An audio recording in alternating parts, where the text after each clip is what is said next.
नमस्कार मित्रों, मैं राम भरत ओझा आपके सम्मुख हूँ। यदि आपको वीडियो पसंद आता है तो इसे लाइक करें, शेयर करें और इस पर कमेंट्स करके मेरा उत्साहवर्धन करें। मैं आज अपने वीडियो की शुरुआत कर रहा हूँ महाभारत के यक्ष युधिष्ठिर संवाद से। यक्ष युधिष्ठिर संवाद में एक कथा आती है कि जब पांडव जंगल में थे और उन्हें प्यास लगी थी तो वो एक सरोवर के किनारे सरोवर से पानी पीने के लिए गए। क्रमशः बारी बारी सब भाई वहाँ पर जाते हैं। वहाँ यक्ष उस तालाब की रखवाली करता है।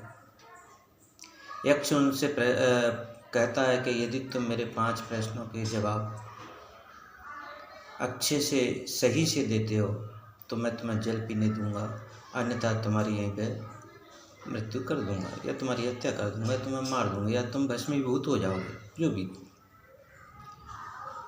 तो बारी बारी से सभी पांडव भाई गए और वो सही जवाब नहीं दे पाए, अतः वह मृत्यु को प्राप्त हुए।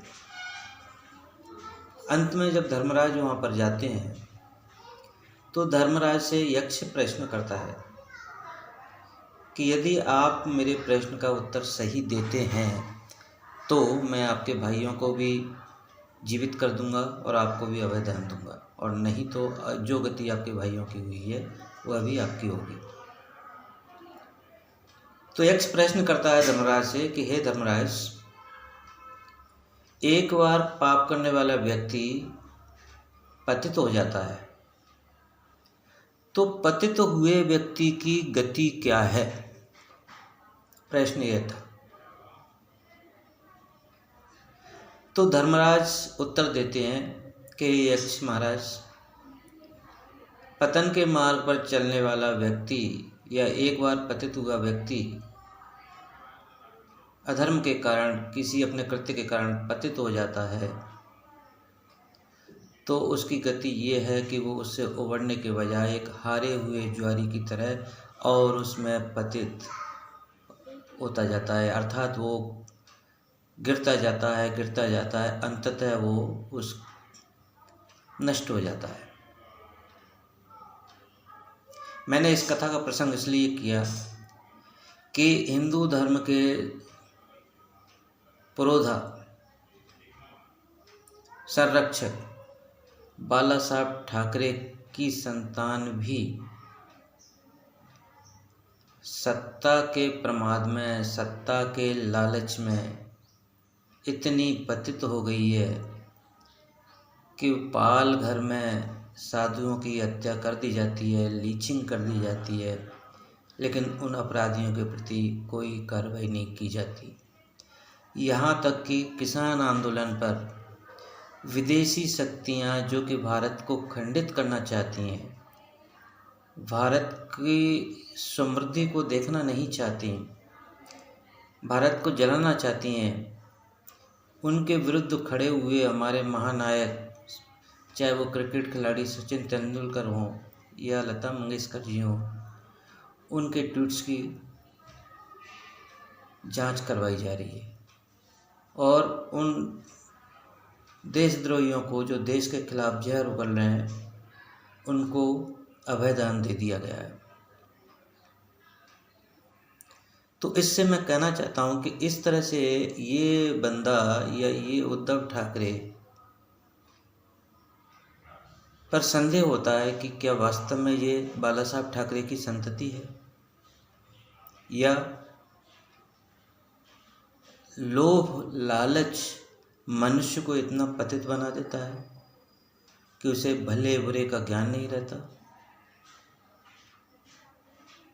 वो जिस रास्ते पर बाला साहब चले, वो सनातनियों को साथ में लेकर चलने वाला रास्ता कितना प्यारा था। संभवतः हो सकता है कि भविष्य में वो देश के प्रधानमंत्री भी बन जाते, लेकिन हिंदुओं के दम पर वोट हासिल किए और जब एक सम्मानजनक सीटें आ गईं तो अपनी सहयोगी पार्टी से बगावत कर देश की अस्मिता से खिलवाड़ करने वाले या इस तरह के तत्व जो कि कहीं न कहीं देश के विभाजन के लिए भी जिम्मेदार हैं। ऐसे अराजक तत्वों की, अराजक पार्टी के साथ सांठगांठ करके सत्ता भोग रहे हैं, यहाँ तक तो ठीक है, किंतु सत्ता में आने के बाद राजा का जो चरित्र है वो मुखिया जैसा होना चाहिए।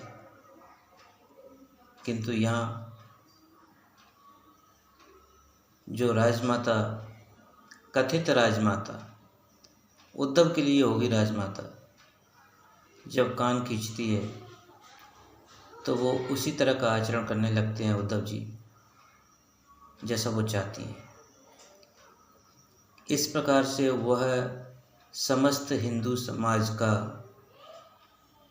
विश्वास तो खो ही रहे हैं और व्यक्तिगत तौर पे भी वो महान पतित होते जा रहे हैं, अति पतित होते जा रहे हैं और उनकी गति एक हारे हुए ज्वारी जैसी होगी। इस वीडियो के माध्यम से मैं सलाह देना चाहता हूँ कि जब हम 5000 सालों के आपसी फूट का फ़ायदा देते हुए भी सामने वाले को नहीं टूटे, आज भी 87% है। व्यक्ति विशेष जो जयचंदों की भूमिका निभाता है वो उसके जरूर नाम डूब जाते हैं, लेकिन देश और सनातनी सदा अमर रहेंगे। अतः उम्मीद की जाती है कि उद्धव ठाकरे इस तरह के कदम न उठाएं जो हमारे देश के लिए अपना अमूल्य योगदान दे रहे हैं। उनके खिलाफ ऐसी कोई कार्रवाई नहीं करें कि उनके सम्मान को ठेस पहुंचे, ये उचित नहीं है। धन्यवाद।